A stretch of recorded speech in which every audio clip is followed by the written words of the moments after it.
தானு sir தான் அது producer. அவ்வளோ செலவு பண்ணியிருக்காரு, அவ்வளோ இன்வெஸ்ட்மெண்ட் பண்ணியிருக்காரு ப்ரீ ப்ரொடக்ஷனுக்காக. இப்போ அவரே சொல்லாத போது நம்மளா சொல்ல முடியாதுல்ல. அப்போ என்ன நடக்கும் போது வாடிவாசல் படத்துக்கு?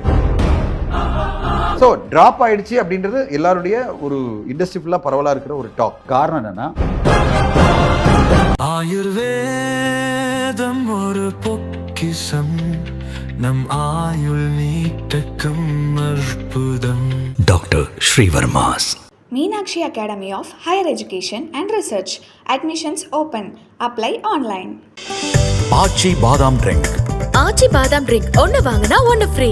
இங்கே வந்து வெற்றிமாறன் சார் வந்து இன்னும் எதுவுமே சொல்லலை அடுத்து என்ன படம்னு சொல்லிட்டு. தானு சார் என்ன சொல்றாரு, என் படம் நடக்க தான் போகுது அப்படின்னு சோஷியல் மீடியாவில் வந்துட்டே இருக்கு. அடுத்த பயங்கரமான டாக் இருக்கிறது குபேரா படத்துக்கு தான். செகண்ட் ஹாஃப் ஃபுல்லாகவே பல பரிமாணங்களில் டிரான்ஸ்ஃபர்மேஷன் பார்க்க போறீங்க. தனுஷ் சார் வந்து இன்னொரு நேஷனல் அவார்ட் கன்ஃபார்ம்டு.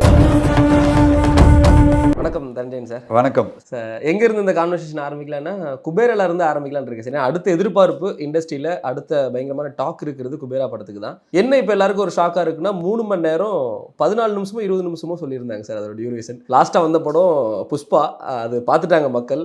எப்படி சார் ஒரு தெலுங்கு டைரக்டர் தனுஷ் நடிக்கிறாங்க, நாகார்ஜுனா இருக்கிறாங்க, அந்த படம் ஒரு 3 மணி நேரத்துக்கு மேலே போகுது அப்படிங்கிற பட்சத்தில் எப்படி சார் எதிர்பார்க்கலாம்? அதை முக்கியமான இன்ஃபர்மேஷன் அது கொடுத்து ஆரம்பிக்கும்.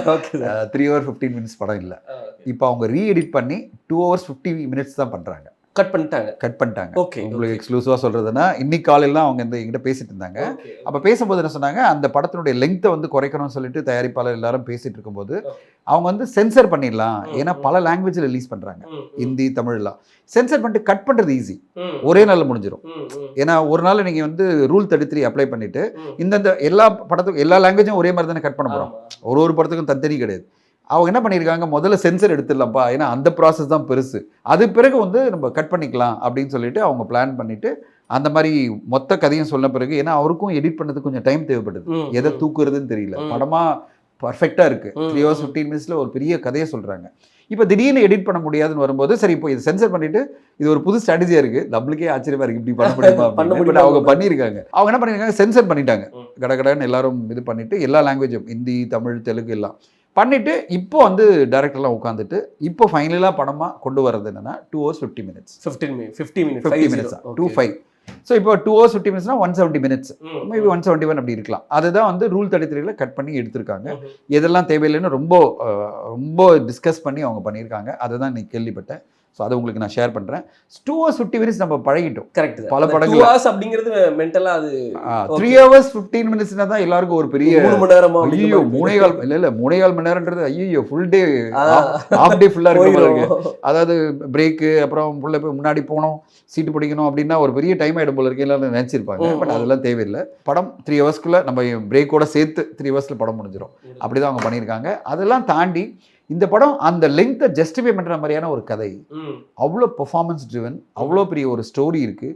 2 பேர் மத்தியில் இருக்கிற ஒரு ரிலேஷன்ஷிப், நாகார்ஜுன சாரும் தனுஷ் சார் மத்தியில் இருக்கிற ரிலேஷன்ஷிப்பு, அதில் ஒரு பொண்ணு கேரக்டரில் ராஷ்மிகா, இப்படி ஒரு பெரிய ஒரு ட்ராமா இருக்குது. அந்த ட்ராமாவில் கூஸ்பம் மூமெண்ட்ஸ் நிறைய இருக்குது செகண்ட் ஹாஃபில். அதுதான் அவங்க சொன்னாங்க. செகண்ட் ஹாஃப் ஃபுல்லாகவே பல பரிமாணங்களில் டிரான்ஸ்ஃபர்மேஷன் பார்க்க போறீங்க. தனுஷ் சார் வந்து இன்னொரு நேஷனல் அவார்ட் கன்ஃபார்ம்டு அப்படி ஏதாவது சொல்லுவாங்கல்ல, இன்னொரு நேஷனல் அவார்ட் பார்சல் எடுத்து வைக்கின்ற மாதிரி 2025க்கான நேஷனல் அவார்டு கிடைக்கிற மாதிரியான ஒரு சூப்பர் டூப்பர் பர்ஃபார்மன்ஸு. ஆனால் ஒரு கமர்ஷியலில், அதாவது வெகுஜனங்கள்லாம் பார்த்து செலிப்ரேட் பண்ணுற மாதிரியான ஒரு படமாக இருக்கும். சேம் டைம் அவருடைய பர்ஃபார்மன்ஸ்க்காக பல விருதுகள் வரா மாதிரியான ஒரு படமாக அப்படி தான் அவங்க சொல்கிறாங்க.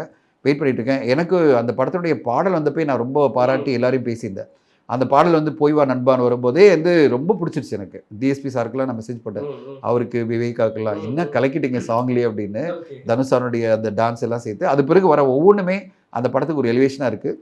வெயிட் பண்ணி பார்க்கலாம். படங்கள் வந்து எல்லாமே வெறி வந்த பிறகு தான் நம்மளுக்கான ஒரு டிஸ்கஷனே நிறைய ப்ராப்பராக இருக்கும். இப்போதைக்கு நம்ம முன்னோட்டத்தை பார்க்கும்போதும் ப்ளஸ் அந்த எல்லாமே சரியான விதத்தில் வந்த மாதிரி இருக்கு. படத்தை பார்த்து சொல்லுவோம். வெற்றிமாறன் சார்னு வரும்போது வாடிவாசல் ட்ராப் ஆயிருச்சு அப்படிங்கிற மாதிரியும் சொல்றாங்க. அதுவும் அகைன் அதுதான் சொல்ல வரேன். இது நம்ம எப்படி சொல்ல முடியும்? ஒரு ப்ரொடக்ஷன் ஹவுஸ் சொல்லாத போது, ஒரு ப்ரொடக்ஷன் ஹவுஸ் தானு சார் தான் அது ப்ரொடியூசர், அவ்வளோ செலவு பண்ணியிருக்காரு, அவ்வளோ இன்வெஸ்ட்மெண்ட் பண்ணியிருக்காரு ப்ரீ ப்ரொடக்ஷனுக்காக. அப்போ அவரே சொல்லாத போது நம்மளா சொல்ல முடியாதுல்ல. ஸோ ட்ராப் ஆயிடுச்சு அப்படின்றது எல்லாருடைய ஒரு இண்டஸ்ட்ரி ஃபுல்லாக பரவலாக இருக்கிற ஒரு டாக். காரணம் என்னென்னா, இப்போ சூர்யா சார் வந்து அவருடைய 46 படத்துக்கு ஷூட்டிங் போயிட்டார். இப்போ நான் ஸ்டாப் அந்த படம் ஷூட்டிங் போகுது அக்டோபர் வரையும்.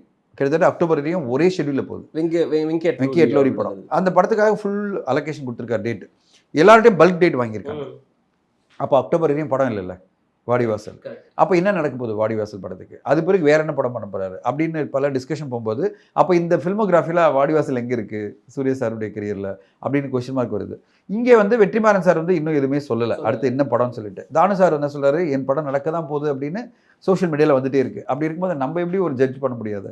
அதனால் தானு சார் அஃபிஷியலாக சொல்கிற வரையும் இந்த தகவல் படம் ட்ராப் ஆயிடுச்சுன்றது ஒரு எல்லா இண்டஸ்ட்ரியுடைய ஒரு டாக்கை வச்சுக்கலாம். பட் உண்மையான தகவல் என்னன்றது அவர் சொன்னால் தான் நம்ம ஒத்துக்க முடியும். சூர்யா சார் ஆவேசம் படத்தோட டைரக்டர் கூட கை கோர்ப்பாங்க அப்படிங்கிறது எல்லாமே ரூமராக தான் எனக்கு தெரியும். எதுவுமே நம்மளுக்கு அஃபிஷியலாக இல்லை, எல்லாமே எங்கேருந்து பிடிக்கிறாங்கன்னே தெரியல.